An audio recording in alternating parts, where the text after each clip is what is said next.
สิ่งศักดิ์สิทธิ์อันสถิตอยู่ในที่ทักษิณที่นี้มีตาพญามีบุรพะเป็นตนเป็นประธานมีพวกคุมพันเป็นบริวารผู้แลวัดนี้มีอำนาจปกครองบ้านนางเองเท่าแก่แนวโฮมผู้ทรงคุณวุฒิหญิงชายนายน้อยพร้อมไปด้วยญาติพี่น้องเพื่อนมิตรสหายพ่อแม่ประชาชนที่บ้านนาหินมีครอบครัวของทางศรีกุลนายบ้านนาหินเป็นเขาเป็นศรัทธาได้สร้างกฐินสามัคคีจำนวน1 กองทำมะสาระยังทรงนำมาไว้เป็นระเบียบเรียบร้อยดีแล้วในสารธรรมสังฆะสัพ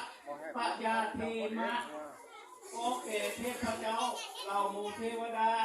อันสถิตอยู่ในทิศทักษิณที่นี้มีเท้าพญาวิรุฬหะเป็นประธานเป็น